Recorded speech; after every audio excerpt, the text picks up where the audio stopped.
నిన్న గౌరవ ముఖ్యమంత్రి శ్రీ వైఎస్ జగన్మోహన్ రెడ్డి గారి మీద జరిగినటువంటి దాడి ఏదైతే రాయి విసిరి కంటిపైన గాయం జరిగిందో నిజానికి ఇది అత్యంత హేయమైనటువంటి సిగ్గుమాలినటువంటి చర్య నేనైతే అభిప్రాయపడతా ఉన్నాను.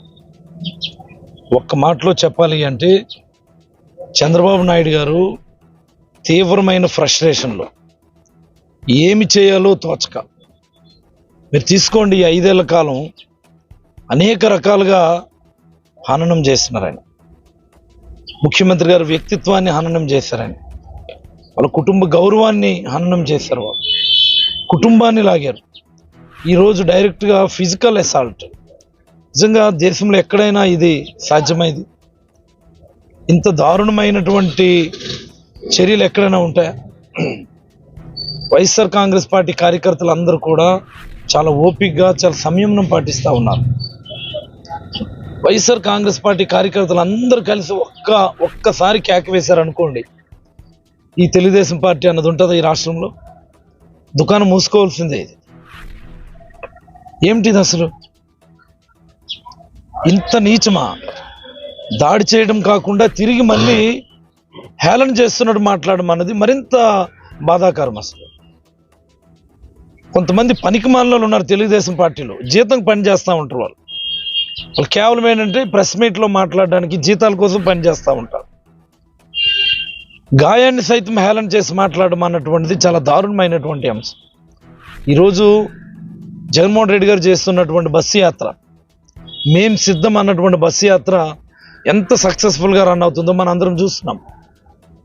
ప్రజల్లో దాని స్పందన మనం అందరం చూస్తూనే ఉన్నాం. మనం దాన్ని డైవర్ట్ చేయడానికి, నాయకుల్లో ఆత్మవిశ్వాసాన్ని దెబ్బతీయడానికి చేసినటువంటి ప్రయత్నం ఇది నన్ను అడిగితే. ఇంతకంటే దారుణం గాయపరిచి మళ్ళీ దాన్ని హేళన చేసి మాట్లాడడం అన్నటువంటిది కేవలం చంద్రబాబుకి వాళ్ళ తెలుగుదేశం గుండాలకే చెల్లింది. మరొక్క 20 రోజులు తెలుగుదేశం పార్టీకి సమాధి చేసేటటువంటి సమయం అతి దగ్గరలోనే ఉంది. కేవలం ఇంకా 20 రోజులు.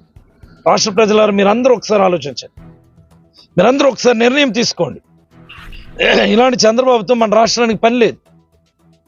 సుదీర్ఘకాలం ముఖ్యమంత్రిగా చేసి ఏ రంగాన్ని కూడా పట్టాలెక్కించలేకపోయినటువంటి అసమర్థ ముఖ్యమంత్రి చంద్రబాబు నాయుడు. ఈరోజు జగన్మోహన్ రెడ్డి గారు ప్రతి పేదవాడికి మంచి చేయడంతో పాటు అన్ని రంగాలను కూడా సమర్థవంతంగా ముందుకు నడిపించినటువంటి నాయకుడు. మరికొన్నాళ్ళు జగన్మోహన్ రెడ్డి గారు ముఖ్యమంత్రిగా ఉండాల్సినటువంటి అవసరం ఉంది. మేమందరం కూడా జగన్మోహన్ రెడ్డి గారు మనుషులుగా సంయమనం పాటిస్తూ ఉన్నాం.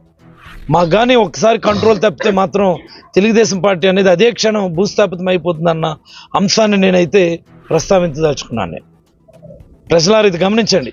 చంద్రబాబు గారి కుట్రలు, ఎల్లో మీడియా కుట్రలు, తెలుగుదేశం పార్టీ గుండాలు చేస్తున్నటువంటి పనులు ఒకసారి తీవ్రంగా గమనించమని, బుద్ధి చెప్పమని, మే 13వ తేదీన జరగబోయేటటువంటి ఎన్నికల్లో ఈవీఎం మీద మీ ప్రతాపం చూపించి సైకిల్ని మడత పెట్టండి అని ఫ్యాన్ గుర్తుపైన ఓట్లు వేసి మళ్ళీ జగన్మోహన్ రెడ్డి గారు ముఖ్యమంత్రి చేయమని మనస్ఫూర్తిగా కోరుతా ఉన్నా. ధన్యవాదాలు.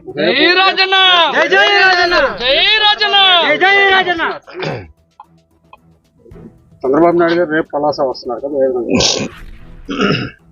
చంద్రబాబు నాయుడు గారికి నేనైతే మనస్ఫూర్తిగా ఆహ్వానం పలుకుతా ఉన్నాను. ఎందుకంటే ఆయన వచ్చి చూడాలి పలాస. చంద్రబాబు నాయుడు గారి హయాంలో పలాస ఎలా ఉంది, ఇప్పుడు ఎలా ఉంది? చంద్రబాబు నాయుడు గారి హయాంలో ఉద్దానం ఎలా ఉంది, ఇప్పుడు ఎలా ఉంది? తిత్లీ వల్ల నష్టపోయినటువంటి ఉద్దానాన్ని మేము ఎలా మళ్ళీ పచ్చగా మార్చుకోగలిగామో ఒకసారి చంద్రబాబు నాయుడు గారు పరిశీలించాలి. మా కిడ్నీ బాధితులు పట్టించుకోకుండా విడిచిపెట్టేస్తే మేము ఏ రకంగా వాళ్ళకి హాస్పిటల్ కానీ వాటర్ ప్రాజెక్ట్ కానీ కట్టించుకొని అదనంగా డయాలసిస్ సెంటర్ యూనిట్లు పెట్టుకొని వాళ్ళని ఆదుకున్నామో కూడా చంద్రబాబు గారు చూడాలి. తన హయాంలో కునారిల్లిపోయినటువంటి వర్తక వ్యాపార వర్గాలు భయపడిపోయి బ్రతుకు జీవుడు అన్నటువంటి పరిస్థితిలో ఉన్నటువంటి ఇక్కడ వర్తక వ్యాపార వర్గాలు ఏ మాదిరి ఈరోజు సంతోషంగా ఉన్నాయో కూడా వచ్చి చూడాలి. గతంలో ఆయన యొక్క నెగ్లిజెన్స్ వల్ల, ఆయన చేతకానితనం వల్ల ఏ మాదిరి గిరిజనులు ఎప్పటికీ ఆయన హయాంలో రోడ్లు లేక, ఉండడానికి ఇల్లు లేక, తినడానికి తిండి లేక ఉన్నటువంటి వాళ్ళు ఈరోజు అందరికీ కూడా ఇల్లు ఇచ్చి, అందరికీ 6 పట్టాలు ఇచ్చి, అందరికీ సంక్షేమ పథకాల రూపంలో ఇంటింటికి సహాయం చేసి, రోడ్లు లేని ప్రతి గిరిజన గ్రామానికి రోడ్లు వేసామో ఒకసారి చంద్రబాబు గారు చూడాలి. ఆఫ్షోర్ పనులు ఎంత అగ్రెసివ్గా జరుగుతున్నాయో కూడా చంద్రబాబు గారు చూడాలి.